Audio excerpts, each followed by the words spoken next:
ผู้ใดมีภาระหน้าที่อันใดก็เร่งกระทำให้สำเร็จลุล่วงไปให้ทันการทันเวลาผลงานทั้งนั้นจะได้ส่งเสริม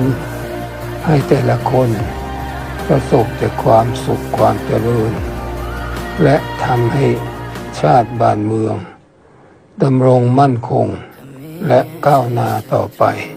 ด้วยความผาสุกสวัสดีขออนุภาพแห่งคุณพระศรีรัตนตรัยและสิ่งศักดิ์สิทธิ์ทั้งหลายจงคุ้มครองรักษาท่านทุกคน